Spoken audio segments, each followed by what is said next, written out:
Allora, dottor Leonardo Meneghetti, qualche giorno fa lo psichiatra Urbani ha dichiarato che l'omicidio di Elisa Campaola era potenzialmente evitabile. E qual è stata la sua idea in merito? Ma mi fa piacere poter intervenire e in un qualche modo chiarire alcuni aspetti che sono stati evidenziati in questa intervista. Quello che vorrei fare è di non esprimere delle opinioni personali, altrimenti si cadrebbe nel rischio di una contrapposizione tra quelle che sono le mie opinioni e quelle del dottor Urbani. Quindi quello che dirò ritengo di poterlo dire in quanto suffragato e supportato da quanto viene espresso da una comunità scientifica accreditata. Allora, la prima cosa innanzitutto che vorrei dire è che i processi non dovrebbero mai essere mediatici, ma che i processi vengono fatti in aula.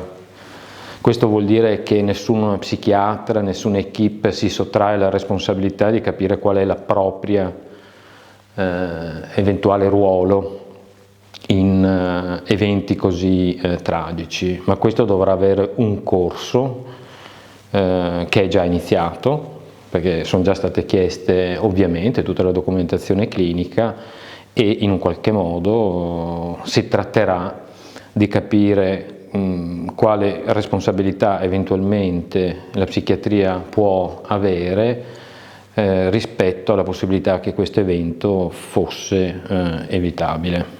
Quindi le cose sono abbastanza complesse. Io non sono d'accordo con quello che ha detto il collega, ma anche qui in un qualche modo mi rivolgo a quanto viene sostenuto in ambiti ben più larghi, nel senso che pensare che un evento violento come questo, tragico, sia in una connessione lineare con il disturbo mentale non è scientificamente accettabile. Un comportamento violento, anche se messo in atto da una persona che ha un disturbo mentale, è un evento, e questo lo dicono le linee guida psichiatriche forensi italiane, multideterminato, cioè ha più cause. Quindi anche quando esiste un disturbo mentale, il motivo per il quale una persona compie un atto di questo tipo ha diverse sfaccettature, per cui non ci può in nessun modo essere una causalità lineare. L'articolo 32 della Costituzione italiana dà la possibilità di interrompere le cure autonomamente e imponendo trattamenti sanitari solo per legge. Ci può spiegare meglio queste dinamiche e perché Biscaro ha interrotto le cure? Ma questo articolo sancisce un principio assolutamente fondamentale, che è ribadito anche dall'Organizzazione Mondiale della Sanità, e cioè che le cure in psichiatria dovrebbero essere rivolte ai diritti umani e civili delle persone, e questo significa che le cure dovrebbero favorire sempre l'autodeterminazione del paziente. Questo è il fine di una cura in psichiatria. Molto difficile. Autodeterminazione vuol dire fare in modo che la persona che ha anche un disturbo grave, psichico, possa comunque avere uno spazio di libertà per scegliere, per affrontare quelle che possono essere le proprie risorse, i propri desideri e i propri bisogni. Quindi l'elemento dell'autodeterminazione è fondamentale. In questa autodeterminazione c'è anche la scelta, ribadita anche dalla legge ultima del 2019, in cui non ci può essere nessuna cura, ad eccezione dei motivi per i quali si può ricorrere a un trattamento sanitario obbligatorio, che non sia contestualmente condivisa con il paziente. Un paziente può interrompere le cure. Allora, che cosa fa la psichiatria in questo caso? Valuta di volta in volta evidentemente che cosa può fare. Allora il dottor Urbani dice che ai suoi tempi si andava a casa dei pazienti.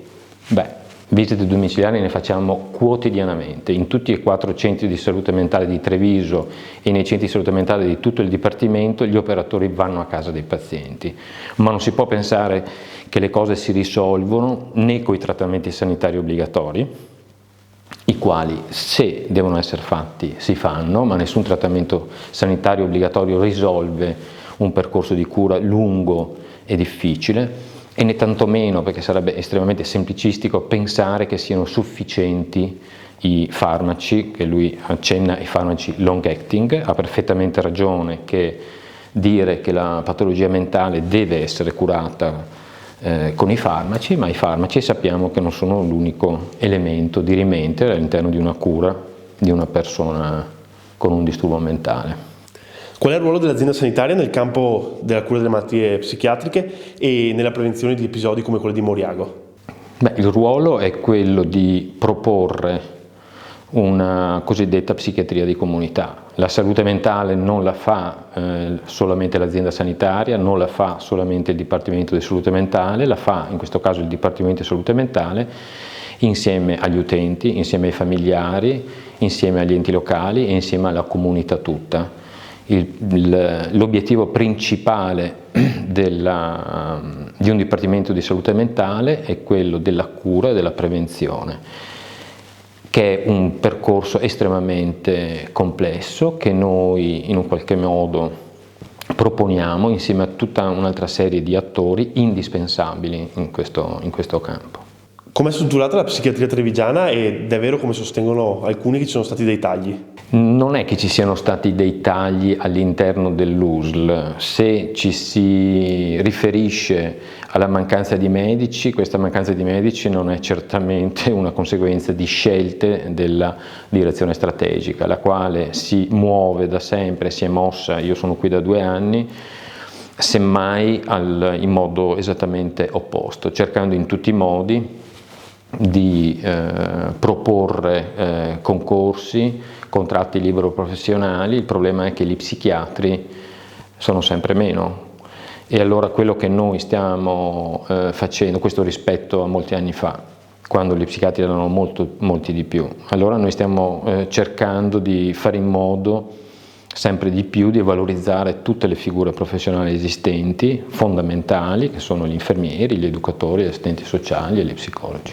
Uno psichiatra cosa prova quando apprende di fatti del genere? Ma guardate, io ho fatto una riunione con l'equipe di Pieve, di Soligo, lunedì. Mi sarebbe piaciuto ovviamente, non è una polemica, che il dottor Urbani, ma chiunque potesse aver partecipato a una riunione dove è stato espresso un dolore estremamente importante. Quando c'è stato spazio per la commozione, c'è stato spazio per le domande, ho trovato un gruppo di lavoro fortemente scosso, e quando noi ci troviamo di fronte a un suicidio di un paziente o a fatti così tragici, entra in crisi necessariamente la nostra identità professionale.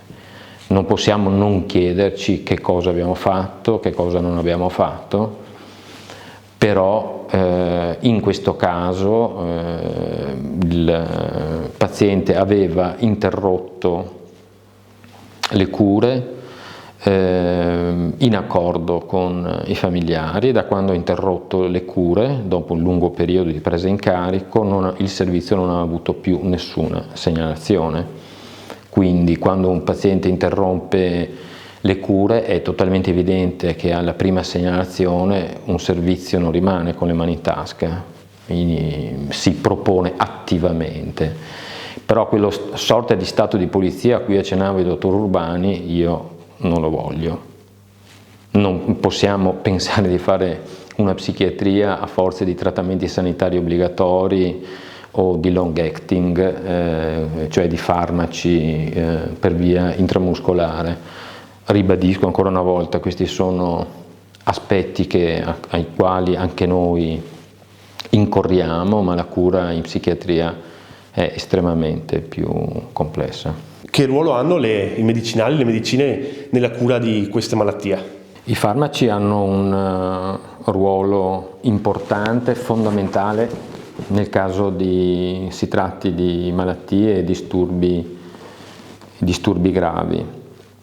Se però noi dobbiamo chiederci quale ruolo possono avere i farmaci rispetto alla prevenzione di un comportamento violento rispetto a terzi, avendo detto prima che un comportamento violento verso una persona è plurideterminato, cioè non ha un'unica causa, non si può chiedere ai farmaci di poter essere in grado di prevenire questo. I farmaci curano il disturbo psichico, ma non possono curare tutti quei fattori che sono implicati solitamente in un comportamento di questo tipo.